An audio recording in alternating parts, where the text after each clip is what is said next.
Good morning. How are you doing? Happy Friday. Hopefully you had a great week. You're looking forward to a great weekend. I've got a great headline today. That's a lot of greats in a few seconds. Nike plus Amazon, the new dream team. So here's the big deal. Nike is going to start selling products directly at Amazon.com. And that's crazy for a couple of things. Nike, massive company. Amazon, massive company dominating everything.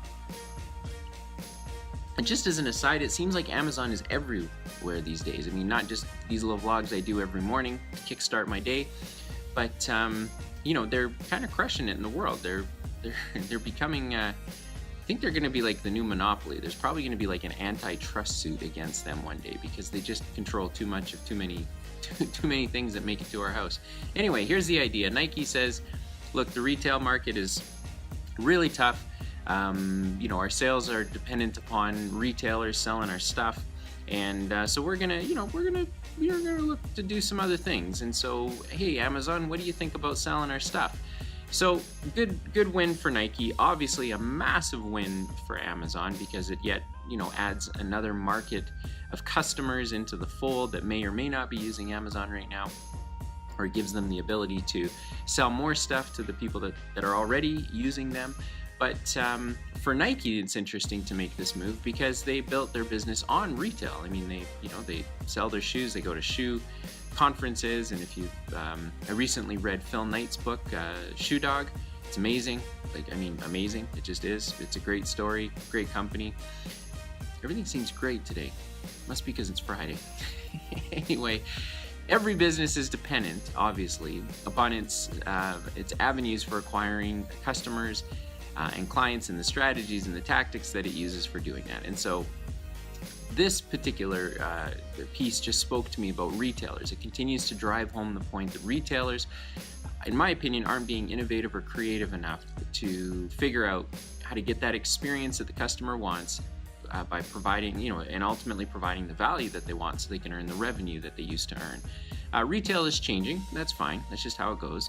But if you now are in retail and your biggest product is being sold online, it begs the question, why are people going to walk into your store anymore?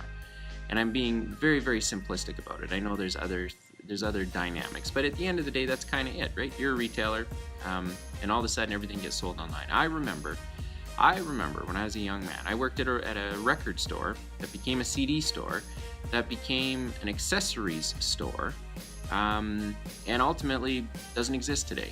And that's tragic and that's sad, but that's the evolution. I mean, that's how it goes. Business changes. And so how we acquire our clients is really important. How we get our customers is really, really important. And part of the way we do that is by offering products and services and wrapping it in an experience that a customer finds valuable.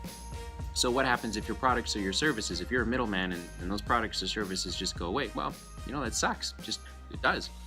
And as a business, you've got to figure out, how do we do something different? So if we're in a middleman business, how do we maintain our position? How do we maybe offer more products or services related to kind of our core business? I was speaking with a friend of mine who's in the he owns a franchise. He's in the residential home space, and him and his wife run a great little business. And we were talking about, he's kind of restricted because the franchise doesn't allow him to do very much other than to offer the product, or rather the service that they sell. And I said, well, why don't you think about opening an e-commerce store on the side? Why don't you have an e-store that sells your customers the complementary accessory products that go along with your core service? And that would be a way for you to generate, obviously generate some revenue, but it'll also maybe generate you new opportunities for your core business. So it's important to have lots of different ways to generate customers and clients. And as I saw this headline today, which I'm sure is going to play out over the next weekend as everyone talks about it, but Nike and Amazon is going to have a big impact on shoe retailers. And so I'm guessing, not an expert, but I'm guessing next week we're probably going to see some headlines about Foot Locker is going out of business, or some of these sport retailers are going to start reporting bad financial results, and then that whole wheel goes. So, I won't do a bunch of episodes about it, but I'll probably talk once if I catch a headline on it. So, if you run a business, your ability to have stability is a result of the customers and clients that you can generate from multiple different avenues. And so the trick is to generate those customers and those clients without getting into different businesses, and leveraging your core set of resources like your people, your overhead, your expertise, your knowledge, your history, etc. So that's it. I hope you have a great Friday. I'm going to be back here on Monday, and enjoy your weekend.